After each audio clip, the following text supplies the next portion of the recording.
আমি রশ্মি, আপনাদের স্বাগত জানাই আমার রান্নাঘরে। এখন আমরা শিখব ব্যঞ্জো কাটলেট কিভাবে বানাতে হয়, আর আপনাদেরকে শেখানোর জন্য আমার সঙ্গে আছেন শেফ রুকমা দাক্ষী। রুকমাদি, ওয়েলকাম। কেমন আছো? ভালো। আচ্ছা, এটা বানাতে গেলে আমাদের কি কি লাগছে একটু বলে দাও। বেগুন লাগছে। হ্যাঁ, বেগুনটা স্কুপ আউট করা আছে, মানে ভেতর থেকে শাঁসটা বার করে দিয়েছে। আর পুদিনা পাতা কুচোনো, এটা হচ্ছে পেঁয়াজ কুচি, পার্সলে কুচি, লঙ্কা, রসুন কুচি, ওটা কিমা সেদ্ধ করা, নুন, একটু আলু সেদ্ধ, একটা ডিম, আর সাদা তেলে রান্নাটা হচ্ছে। ব্যাঞ্জো কাটলেট নাম এটার, তার কারণটা হচ্ছে ব্যাঞ্জো কিন্তু একটা মিউজিক্যাল ইনস্ট্রুমেন্ট। হ্যাঁ, মোরালেস লাইক গিটার ঠিক নয়, কিন্তু স্ট্রিং ইনস্ট্রুমেন্ট। এটা দেখতে অনেকটা ওরকম, মানে এরকমই তো ধরনের গিটার বা বেহালা বা ব্যাঞ্জো এরকমই হয়, সেই জন্য ব্যাঞ্জো কাটলেট। তো আমরা করি, আগে পুরটা করে নিই। একটা ছোট কড়াই দাও।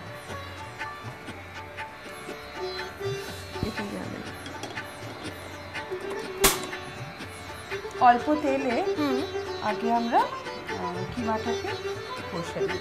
না, আগে একটু পেঁয়াজ রসুন এসব লাগবে মশলাটা। আচ্ছা, তাহলে একটা কাজ করো, একটা ফর্ক নাও, একটু নুন দিয়ে আগে ডিমটা ফাটাও, আর আলু সেদ্ধটাও ম্যাশ করে রেখে দাও। করে দিচ্ছি। একটু নুন দিয়ে দিয়েছি, ঠিক আছে? এটা ফেটে নিয়ে আলু সেদ্ধটা ম্যাশ করো। আচ্ছা, আমরা বেগুনটার মধ্যেও একটুখানি নুন দিয়ে জাস্ট একটুখানি মাখিয়ে নেবো, যাতে কি হবে, বেগুনটা নরম হয়ে যাবে, ভেতরে নুনটাও ঢুকবে। আগে রসুন,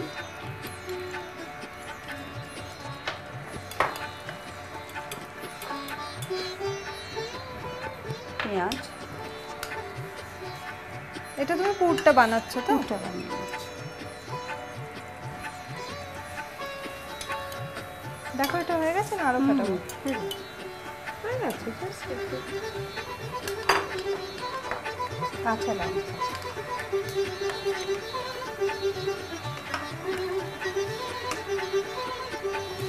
রুকমাদি, কিমা ছাড়া অন্য কিছু দিয়ে পুর করা যায়? অনেকেই তো মাটন খায় না, কিন্তু অথেন্টিক রান্নাটাই কিমা।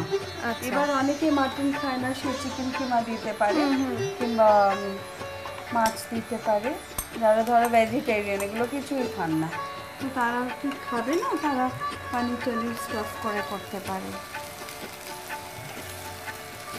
আমরা এবার কিমাটা দিলাম। হ্যাঁ, নুন দেবো,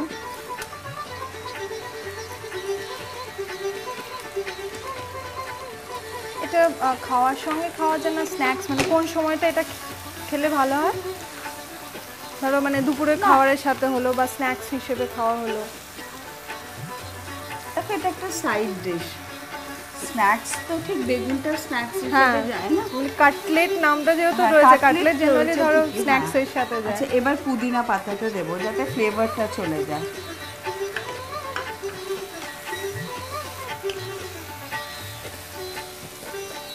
এবার আলু সেদ্ধটা মিশিয়ে দাও। কিমাটা হয়ে গেছে, এবার এটার সাথে আলু সেদ্ধটা মেশাবো।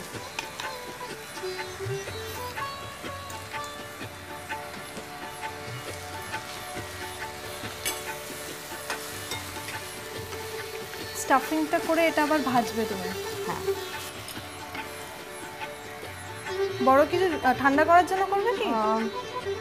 থাকবে, কোনো প্রবলেম নেই, এটাই ঢালতে পারি।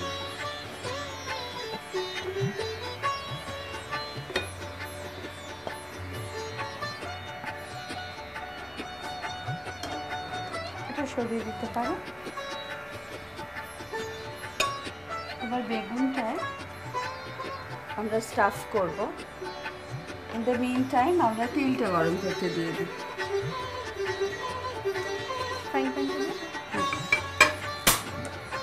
যে কোনো বড় জায়গাতেই কিন্তু এটা করতে হবে। Frying pen is the right option, কেননা বেগুনটা পুরোটা ডুবো তেলে ভাজা হবে। বেগুনটার সাইজটা বড় আছে, বড় বেগুনই তো করতে হবে, না তো স্টাফ করবেই বা কেমন করে।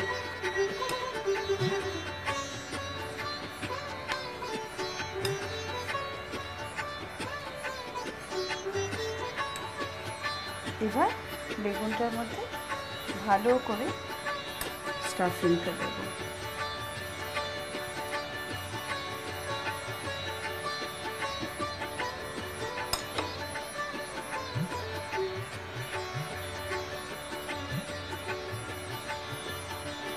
যেহেতু সাইজটা একটু বড়, ভাজার সময় একটু সাবধানে থাকতে হবে। হ্যাঁ, সাইজটা এরমই নিতে হবে।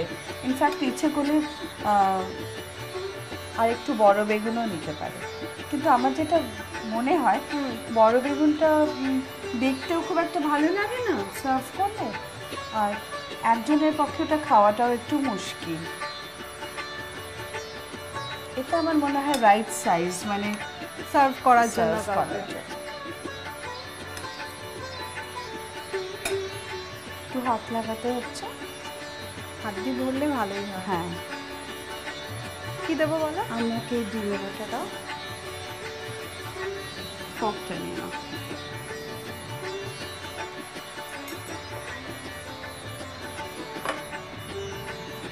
এটা একটুখানি সাবধানে করা, এটা একটু ঝঞ্ঝাট। ইনফ্যাক্ট ডিমটা আমার মনে একটা প্লেটে দেবো, দরকার নেই, ছাড়ো, ছেড়ে দাও। আমাকে একটু এটা দাও, ব্রেড ক্রামসটা। ব্রেডটা দাও। এই স্পুনটা দিলাম, স্পুনটা দিয়ে এরকম পেছনের দিকটা তো বেগুনই আছে, ওটা তো কোনো প্রবলেম নেই, প্রবলেম হচ্ছে সামনেটা। একটু কাট করে দাও একটা।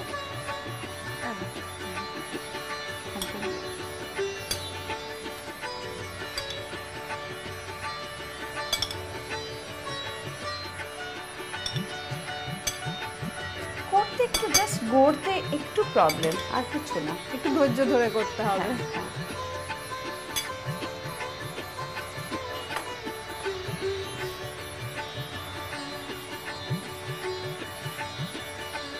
তেলটা আমাদের গরম হয়ে গেছে। হ্যাঁ, একটু কমিয়ে দাও গরমটা।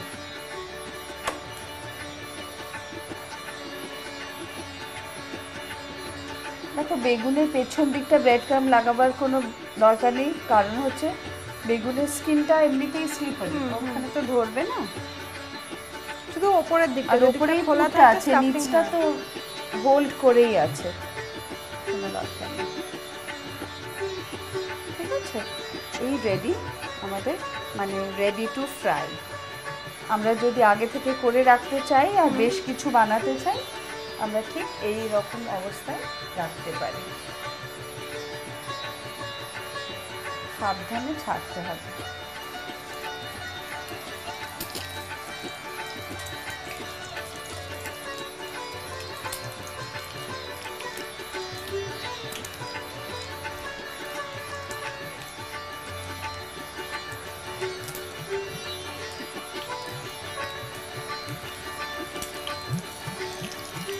বেগুনটা এবার একটু উল্টে দিই, কেননা বেগুনের স্কিনটা বেশি ভাজা হয়ে গেলে তখন কিন্তু উল্টোনো অসুবিধা হয়।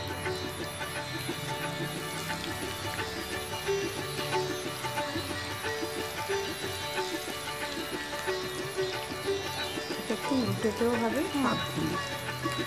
যাতে স্টাফিংসগুলো বেরিয়ে না যায়। এইবার লাল করে ভাজা অবধি অপেক্ষা। এই দিকটা হয়ে গেছে, এইবার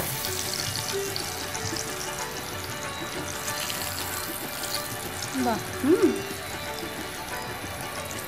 এই দিকটা তো ক্রাম্ব ফ্রাই ছিল, এদিকটা লাল হয়ে গেল। এবার জাস্ট নিচের বেগুনটা একটু নরম হলেই আমাদের ব্যাঞ্জো কাটলেট হয়ে যাবে।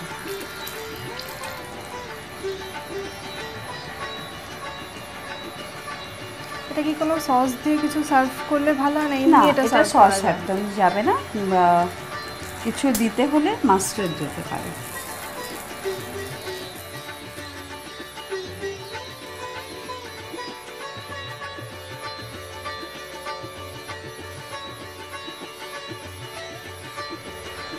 রেডি। আমরা শিখে নিলাম ব্যাঞ্জো কাটলেট কিভাবে বানাতে হয়। বেগুন দিয়ে কাটলেট ভাবাই যায় না, তাই শুধুমাত্র আপনাদের জন্য এই রেসিপি। আরও নানান রকমের বাঙালি রান্নার জন্য আমাদের ওয়েবসাইটে চোখ রাখুন।